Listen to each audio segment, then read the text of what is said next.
ସାଙ୍ଗମାନେ ଆପଣ ଜାଣିଛନ୍ତି ଆମ ସୋସାଇଟିରେ କେତେ ପ୍ରକାର ଲୋକ ଏମିତି ଅଛନ୍ତି ଯୋଉମାନଙ୍କ ସହିତ କେବେ ହେଲେ ଯୁକ୍ତି କରିବେନି। ଆଉ ଯଦି ଯୁକ୍ତି କଲେ ବା ପାର୍ଟି କଲେ ତାହେଲେ ଆପଣ ନିଜେ ଇନସଲ୍ଟ ହେବେ, ସମାଜ ଆଖି ସାମ୍ନାରେ ଲଜ୍ଜିତ ହେବେ। ଆସନ୍ତୁ ଜାଣିବା କେତେ ଜଣ ଲୋକ ଅଛନ୍ତି, କୋଉ ଟାଇପର ଲୋକ ଅଛନ୍ତି ଯାହା ସହିତ ଆମେ ଯୁକ୍ତି କରିବାନି। 4 ପ୍ରକାର।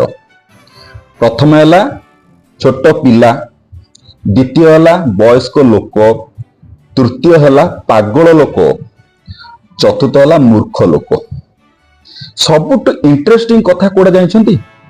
ଲାଷ୍ଟଟା ହେଲା ମୂର୍ଖ ଲୋକ। ଧୈର୍ଯ୍ୟର ସହିତ ଟିକେ ଶୁଣନ୍ତୁ। ବହୁତ ମୋଟିଭେଶନାଲ ସ୍ପିଚ ଶୁଣିଥିବେ ହିନ୍ଦୀ ଭର୍ସନରେ, କିନ୍ତୁ ଓଡିଆଟା ଏଇ ଯୋଉ ଓଡିଆ ଯୋଉ କହୁଛି ନା, ଲାଷ୍ଟ ଯୋଉ ମୂର୍ଖ ଲୋକ ଅଛନ୍ତି ସେଟା କୋଉ ଟାଇପର ଲୋକ ଯାଉଛନ୍ତି ଆପଣ ଲାଷ୍ଟକୁ ଶୁଣିବେ। ଛୋଟ ପିଲାଙ୍କ ସହିତ ଯୁକ୍ତି କଲେ କଣ ହୁଏ? ସେ ତ ନିଜେ ଶିଖିବା ପାଇଁ ଧରାପୃଷ୍ଠକୁ ଆସିଥାନ୍ତି, କିଛି ଜାଣିନଥାନ୍ତି। ଯେତେବେଳେ ତାଙ୍କ ସହିତ ଆପଣ ଯୁକ୍ତି କରିବେ ନା, ସାଇଡରେ ଯୋଉ ଲୋକମାନେ ଛିଡା ହେଇଥିବେ ନା, ସେ କଣ କହିବେ ଜାଣିଛନ୍ତି? ଆରେ ତୁ କାହିଁ ପିଲା ସହିତ ଲାଗିଛୁ କହିଲୁ, ମାନେ ତାର ଅର୍ଥ ଆପଣ ନିଜେ ସେଇ ମୋମେଣ୍ଟରେ ଇନସଲ୍ଟ ହେବେ। ସେଇଭଳି ବୟସ୍କ ଲୋକ, ଯଦି ବୟସ୍କ ଲୋକଙ୍କ ସହିତ ଯୁକ୍ତି କରୁଛନ୍ତି, ସେ ସାଇଟରେ ଆପଣ ମାନେ ଯୋଉମାନେ ଛିଡା ହେଇଥିବେ ସେ କହିବେ ତତେ ଆଉ କାହା ସହିତ ଯୁକ୍ତି କରିବାକୁ ମିଳିଲାନି, ଏ ବୟସ୍କ ଲୋକ ସହିତ ଯୁକ୍ତି କରିବାକୁ ମିଳିଲା। ସେ ତ ନିଜେ ବର୍ତ୍ତମାନ କଣ୍ଟ୍ରୋଲ ବାହାରେ, ତୁ ତାଙ୍କ ସହିତ କଣ ଯୁକ୍ତି କରୁଛୁ? ତୃତୀୟରେ ପାଗଳ ଲୋକ। ପାଗଳ ଲୋକଙ୍କ ସହିତ କିଏ ଯୁକ୍ତି କରେ? ସେ ତ ନିଜେ ଭାବି ଭାବିକା ପାଗଳ ହେଇଯାଇଥାଏ, ତା ସହିତ ଆପଣ କଣ ଯୁକ୍ତି କରିବେ? ତେଣୁ ପାଗଳ ଲୋକଙ୍କ ସହିତ କେବେ ଯୁକ୍ତି କରିବେନି।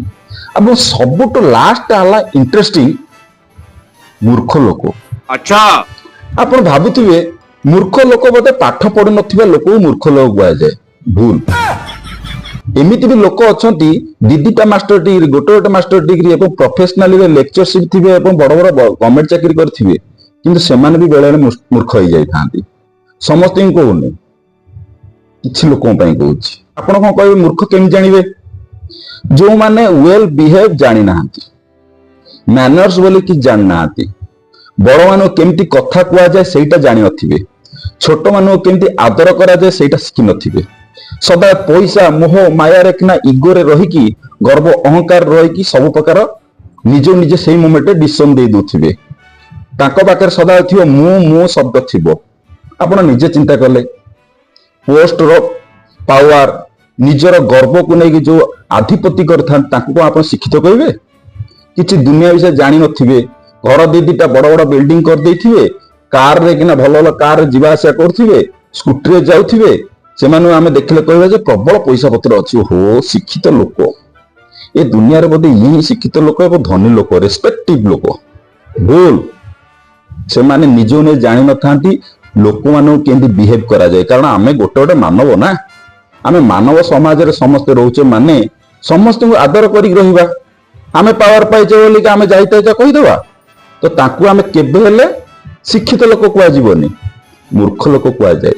ଯଦି ଏ ଆଭାସ ଆପଣ ଜାଣିପାରିଲେ, କୋଉ ମାଧ୍ୟମ ତ ଜାଣିବେ ନା, ଦେଖିଲା ପରେ, କଥାବାର୍ତ୍ତା ହେଲା ପରେ, ତାହେଲେ ଆପଣ ନିଜେ ଷ୍ଟଡି କରିଦେବେ ଯେ ଭାଇ ଇଏ ଲୋକ ପ୍ରକୃତରେ ମୂର୍ଖ ଲୋକ, ଆ ସହିତ ଯୁକ୍ତି କଲେ ଟେନସନ ରହିବ।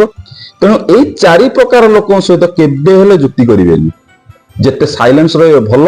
ଏବଂ ସବୁଠୁ ବଡ କଥା ହେଲା ଆମେ ଗୋଟେ ମାନବ ଆଜ୍ଞା, ମାନବ ସମାଜରେ ରହିଛେ ମାନେ ସମସ୍ତଙ୍କୁ ଆଦର କରିବା, ସ୍ନେହ କରିବା, ସମ୍ମାନ ଦବା ଏବଂ ଭୋକିଲା ଲୋକକୁ ଖାଇବାକୁ ଦବା ଏବଂ ଗରିବ ଲୋକକୁ ରେସ୍ପେକ୍ଟ କରିବା, ଏ ସବୁ ଯାକ ଶିକ୍ଷା ଯଦି ନ ପାଇବା ତାହେଲେ ଆମ ମାନବ ସମାଜରେ ରହିବା କିଛି ଆବଶ୍ୟକତା ନାହିଁ। ତେଣୁ ଏଇ 4 ପ୍ରକାର ଲୋକଙ୍କ ସହିତ ଦେଖିକି ଯୁକ୍ତି କରିବେ।